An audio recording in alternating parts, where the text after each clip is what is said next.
Good afternoon, this is Mike Firmer with Iredell Free News. We're here today with Statesville City Manager Ron Smith. Ron, thanks for joining us. You're welcome, Mike. Excited to speak with you today to bring our viewers up to speed on the budget negotiations for the city budget for 2021-2022. Got off to a bit of a rocky start when some constituents were concerned about reports of nearly 10% personal property tax increase and 20% water and sewer fees. You've had a short workshop meeting with the council since then and a longer workshop session this week, and there's some changes that look like they're coming on the horizon. Let's start with the tax rate. That's probably the best news. Well, the tax rate is going to stay the same. We really got lucky in some ways, and then we were able to kind of move in the right direction, and then the city council made some decisions that brought it back down. For the first, so that's going to be 54 and 7/8. Yeah, 54.78. Right. And the proposal was to go up to 60 cents. Right. So we had the solid waste fee was built into that, but it was a big ask. And between the time that we submitted the budget and our meeting with council earlier this week, we got a new reval or evaluation from the county, which moved us up, and that was the first time I can remember that happening. So the tax base. Yeah, tax base grew at a better clip than what we thought it had. So the county usually gives us 3 estimates, and in this case they revised the last one. So that I'll take it. So so that helped us out, and also with the unexpected changes to the COVID guidelines, going away from masks and kind of getting a little more freedom. It really benefited Parks and Recreation or Recreation Parks. And so between some additional revenues in Recreation and Parks, as well as the revenue growth that we saw through the county numbers, that was able to knock a penny off of the 5.22 request.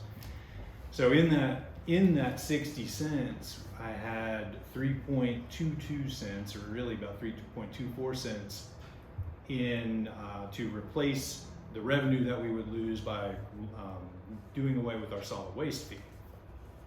That was just a recommendation that I had made for a number of different reasons, and ultimately the council decided at their meeting Monday that they did not want to do away with it, or at least they didn't want to do away with it and also raise taxes to cover that money. So that the solid waste fee is staying as it is, and that got another 3.22 cents. So really we were down to trying to find about $265,000, and I appreciated the council kind of having faith in us to go back, find the money as we can without them going through line by line and finding it for us. So that's what we're in the process of doing now. But the end result is going to be that we keep the tax rate at 54.78 cents and keep the solid waste fee at $120 a year.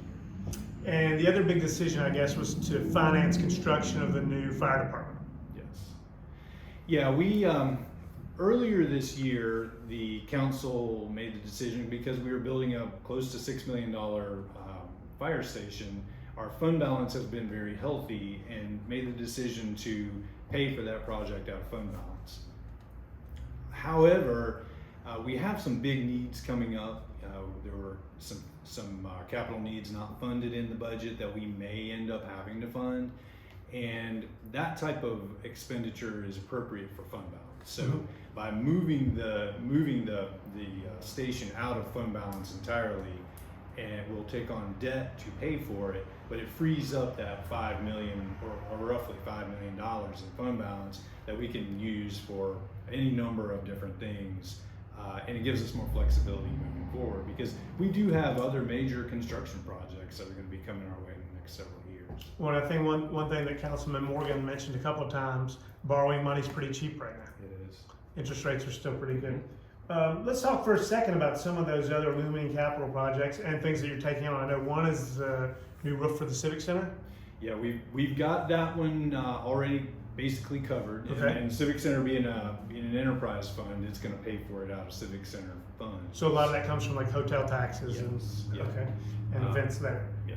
And then you also have you have the need for some new sanitation equipment. We do, as you would expect. Statesville. Statesville's growing pretty quickly. It's not Mooresville fast at this point, but we have, at least on paper, we have roughly 2,000 lots or so that are in what we call the entitlement process. And the southern end of town, especially with Larkin and Hidden Lakes and Beaver Creek and places like that, has seen significant growth over the last 5 years.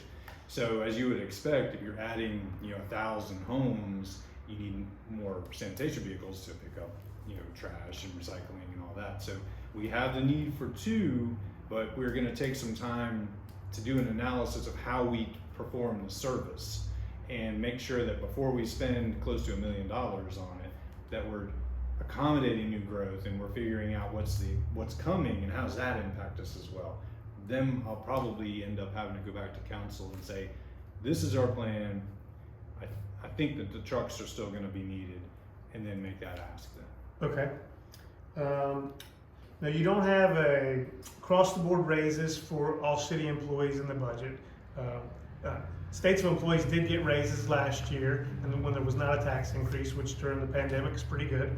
But you do have some money in the budget, roughly around $500,000, to fund a compensation study for police and fire this year. Tell us a little bit more about that. Well, we've done some work on the police side in the last few years. Police have seen some increases in both of those departments. We've put a career development plan in place. However, we've known fire is pretty far below the standard, especially in this region. Police, not as much, but probably so as well. So we have, the council approved going into a pay study back several months ago. I believe it was in October, and we've gotten the results of that. We put the money in the budget, and it appears, luckily for us, that the numbers that have come in will fit into what we were planning. And the council has committed to funding that. It was in the budget that was kind of loosely approved earlier this week, and I would anticipate it going in. And so the personnel in those departments could expect anywhere from maybe 2 to 6% increase? Right now, that's about the average for both of those departments. So I knew, or I felt like fire would be at a higher percentage rate, just because we hadn't really looked at them in some time. So hopefully, hopefully those folks are happy with what they're seeing, and we work more competitive with our sister cities in this region. And then just so the rest of the employees don't feel discouraged, you do have a long-term plan for all employees. Yes, this was the first of a 4-year cycle that we're moving into, and we'll start the next cycle, or the next part of the cycle, in this year, and fund it at the beginning of the next fiscal year. Okay, and one last thing to talk about, which got a lot of attention in the early part of the budgeting process, was water and sewer fees. 20% increase in both. It seems like that's what's going to stick in the budget. Let's talk a little bit about what that's going to pay for. I think people understand the desire for the water and sewer department to be self-sustaining, like the electric department is. You're not there. You're having, I guess I'm assuming you're taking money from the general fund to help fund things in that department. Tell us what this 20% increase will achieve in the short term, and then really more in the long term, what the city's needs are. Well, that's a great question, because that has been the one thing, tax increase and utility increases are, that's just, you don't want to see it happen in the same year. And certainly by getting the tax rate to stay level, that makes it easier on the water sewer side, but it doesn't make it great. You kind of got to go back several years to kind of figure out why we're here now. It's not anybody's fault by any means, but what we do is it's a water and sewer rate analysis, and what you do is try and figure out long term how your water and sewer rates fund your infrastructure overall. And we have low water and sewer rates. Previous studies that have been done have assumed a consumption rate that we really haven't hit. And when your consumption doesn't take place, your revenues don't follow the plan that were in the study. So as we began to realize this over the last year, we knew something was going to have to happen. Again, it's nobody's fault. It's just that some assumptions are not right. Some are, and in this case, this was not one that was right. Also, last year we got a water line infrastructure assessment, and we basically found that one of our major, we call it the spine line, but basically one of the major water lines that runs from the plant on the north side of town all the way down to South Statesville it's just old. It's almost 80 years old. It was the highest need, or highest priority need that we have. And when you look at a line of that size and that length and that magnitude, we're looking at $12, $15 million of infrastructure improvements. And that is on top of everything else that we have, because we have general sewer and water line infrastructure maintenance, generators, electric work at plants. And it all combines to these astronomical numbers, especially when you put the spine in there. So the way that we fund those types of projects is through water and sewer rates. Those are the customers, and we have to run that as a business. So that's really the reason that it's going up so significantly, is we had some assumptions that weren't quite right, and we had a new project, better information really, that we know is on the horizon.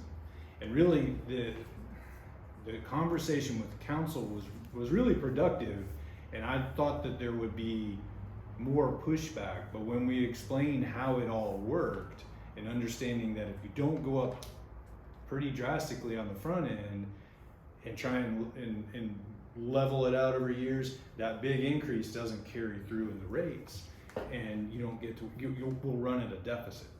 And when we're running at a deficit, you might look at 25 or 30% increases at some point down the line. So, or you're taking money from another department that could be spent somewhere else, or your fund balance. Right. Yeah, but because that's a good point, because it's an enterprise, you can't take it from somewhere else. You have to stay within that fund to make it work. Now, so you'd use all your capital money just in that one department. Yeah, you would. Now we as time goes along, if the assumptions we're making now are incorrect or off a little bit, we'll adjust it, because we want to be accurate in how we're tracking this. And our finance director has done really a great job of building a model that we can get behind, from both the operations and salary side to the long-term capital. So when would you anticipate some of this major infrastructure work taking place? Are we talking 18 months, 2 years? I think we've got it scheduled for next fiscal year, because with something of that size, and we'll break it into phases because it is so big.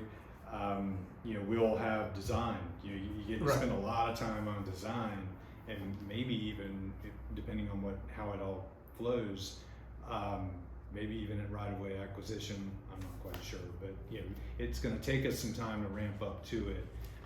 And we even took into account American Rescue Plan money that's coming to the city to use toward the offsetting some of that debt on the back end, and we're still looking at that type of rate increase. Okay, so to recap, the tax rate's going to stay the same at 54 7/8 instead of going to 60 cents. The solid waste fee is going to remain. The water and sewer increase is likely going to remain 20%. Good raises for public safety officers, and the city starts saving money for these major infrastructure improvements. Is that a good recap? It is. I also want to give, I don't want to forget the folks that have worked on this budget, because it takes a whole team of people, and so a lot of time has gone into it. I also want to say that we did things a little differently on the process this year, because it was such a hard request. 20% water and sewer and 10% on the tax rate. We had an intermediary kind of context meeting, which you were at. I think that helped with the discussion when we got to our budget session earlier this week. And I will say that the council had really good discussion, very constructive.